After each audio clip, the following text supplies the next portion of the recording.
A lot of people think the only way to get ahead financially is to make more money. But the truth is, you likely have money slipping through the cracks every single month.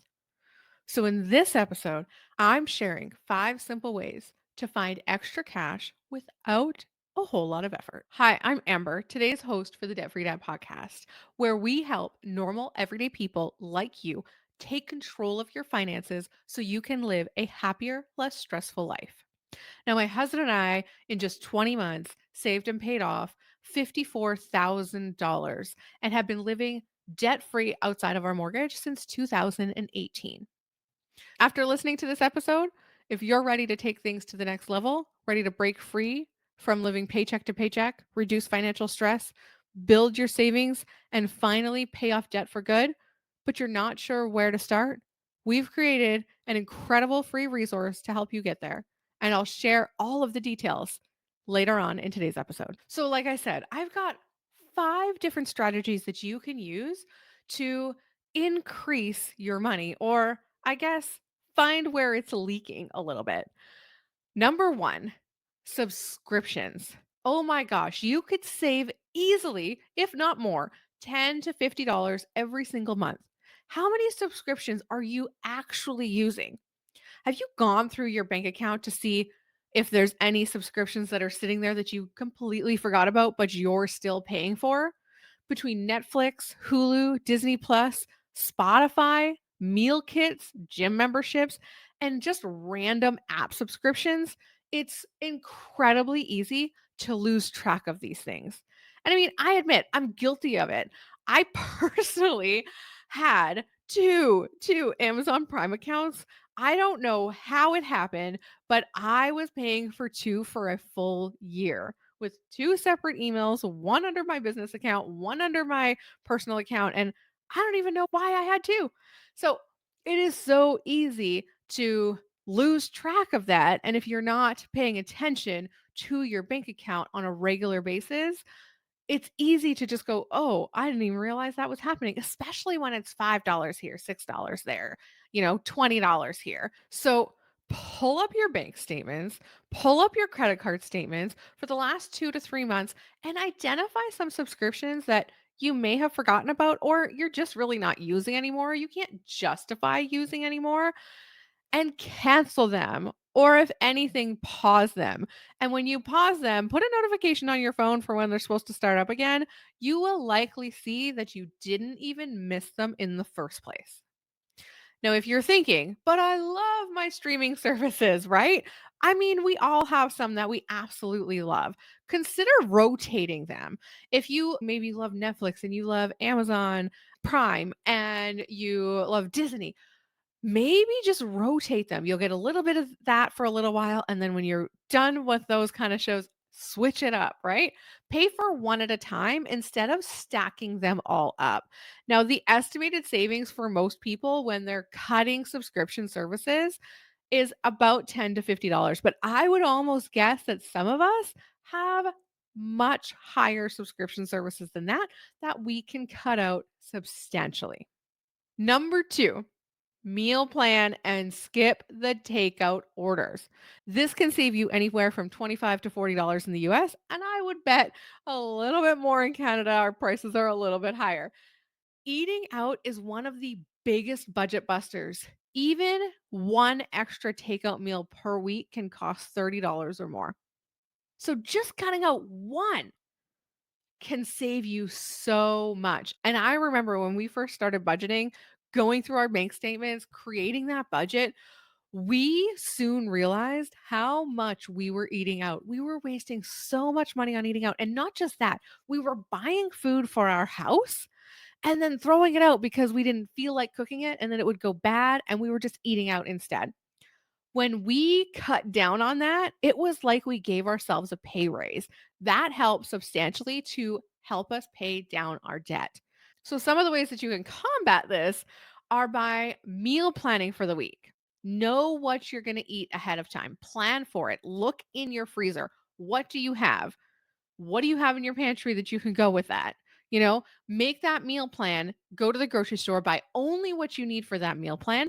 And let me tell you, if you're not already using things like ChatGPT, different AI options, you can plug this in and say, listen, I have chicken, ribs, yada, yada in my freezer. I have da, da, da in my pantry. Please create a meal plan for me and a shopping list for items that I do not have for the next 7 days, whatever. Go ahead and do that, and oh my gosh, like, you just saved so much time just by using that. It's gonna plug in a bunch of stuff, and it's gonna go, "This here you go." You could give it dietary restrictions. You could say, "I don't eat this, I don't eat this, I don't eat this," and it's not gonna give it to you in your meal plan. And then make a fun at-home version of your favorite takeout, whether it's pizza, DIY Chipotle bowls, like, whatever it is, and then you have your takeout at home, all right? So you can do all kinds of different things, but try to reduce that at least by one time. And look at if you're eating out 3 to 5 times a week, maybe try dropping two of them. You will save a substantial amount of money. Another great strategy is to make your coffee at home, especially if you're commuting every single day and you're stopping to buy coffee.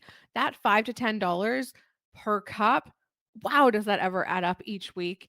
By dropping your takeout every week, you're going to save likely anywhere from $30 to $80 a month, if not more.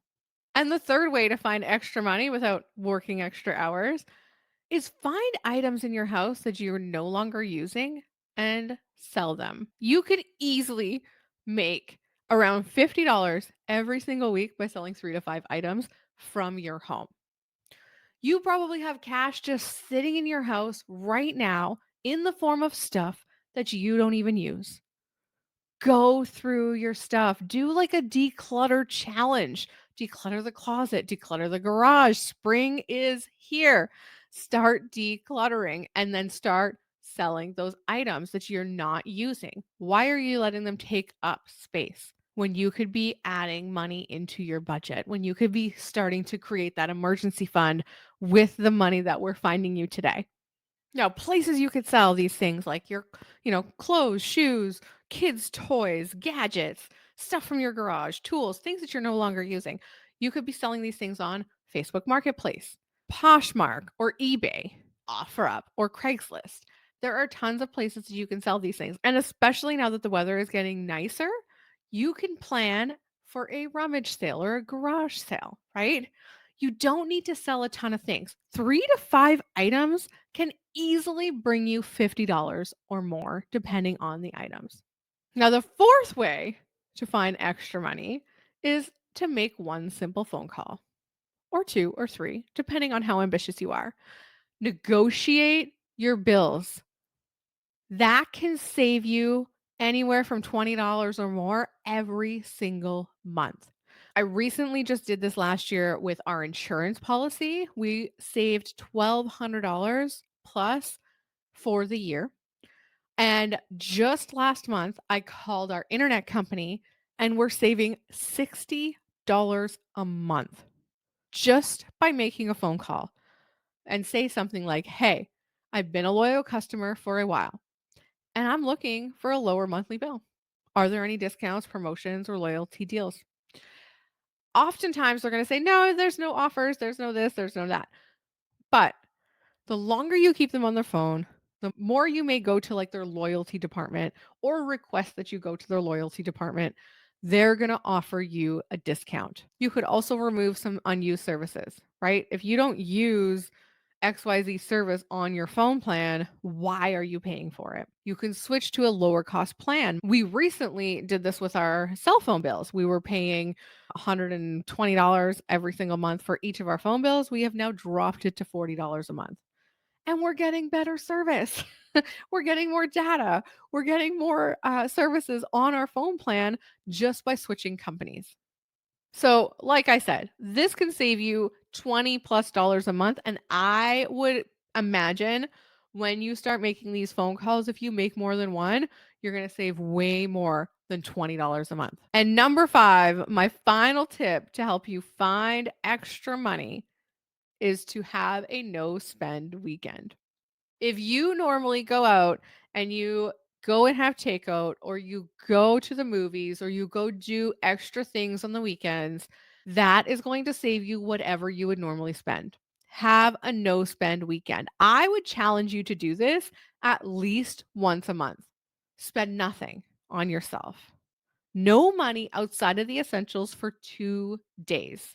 So instead of going out for drinks or coffee, shopping for fun, ordering takeout, try things that are free. Go do free outdoor activities, hiking, walking, parks.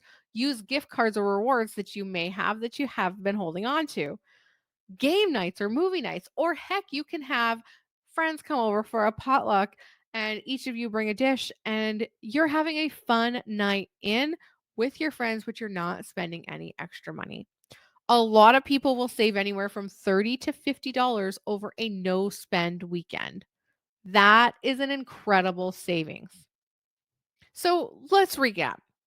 You could find over $100 in your budget this month by canceling or pausing subscriptions, skipping takeout just once a month, and meal planning, selling 3 to 5 items from your house that you have that you're no longer using, negotiating a bill, and doing a no spend weekend.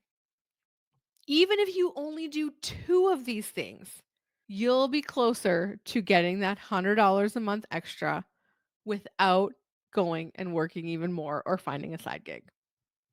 So I challenge you, pick just one of these tips and take action today. Let us know in the comments which one you tried and how it went for you. If you found this helpful, make sure to subscribe and leave us a review and share this episode with someone who you think could use an extra $100 in their budget. Now, if you're ready to break free from living paycheck to paycheck, reduce financial stress, build savings, and finally pay off debt for good, but you're unsure of where to start, don't worry, we've got you covered. Simplify My Money is sent every Sunday to your email. It's a step by step roadmap for better financial control, stress free money decisions that work, to gain the tools and confidence to tackle your financial goals head on. Sign up for Simplify My Money by clicking on the link at the top of the show notes.